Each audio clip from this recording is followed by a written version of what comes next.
December 1st, in the Christmas story of how Winston delivered Christmas. Chapter 21. Clockwork. Winston couldn't believe it. Clockwork, he whispered. It's not the real Father Christmas at all, but a clockwork one. He was now standing in one of the enormous windows at Fort Tasks, looking at the extraordinary scene in front of him.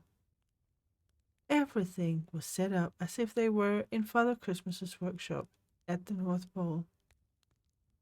In the middle of the display stood Father Christmas, but he wasn't a real person at all. He was a lovely and probably very expensive model, but a model nevertheless. I'm afraid so, said Eduardo sadly.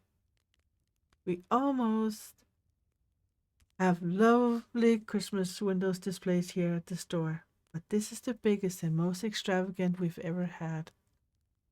It's taken almost a whole year to plan and make.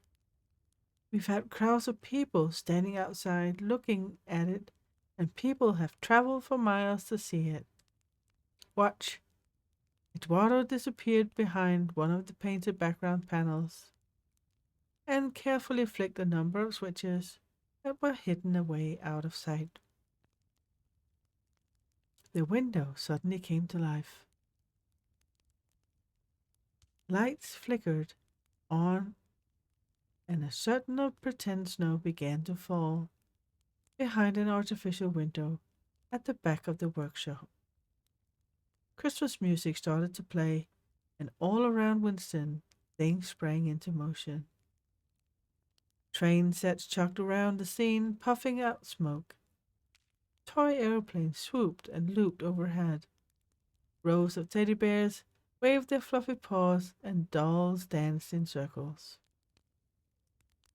Clockwork elves dashed about on hidden tracks, each carrying parcels or toys or bunches of carrots for a reindeer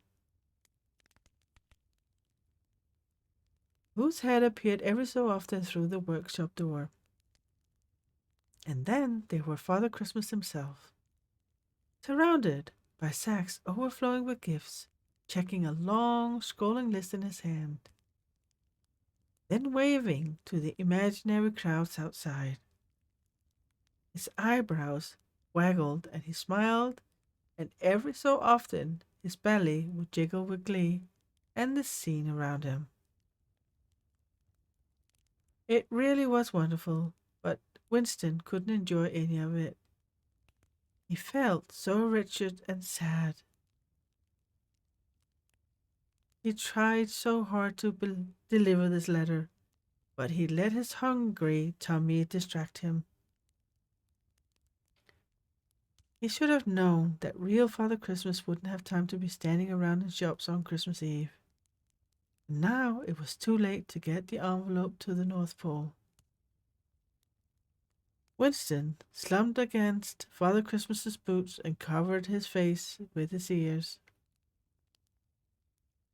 Whoever wrote this letter isn't going to get anything tomorrow morning, and it's all my fault, he groaned. Eduardo watched Winston and felt helpless. If only there was some way he could help his young friend out.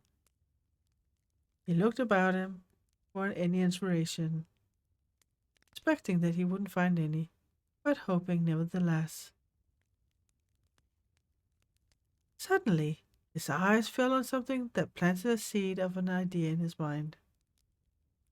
All might not be lost, Winston, he said slowly.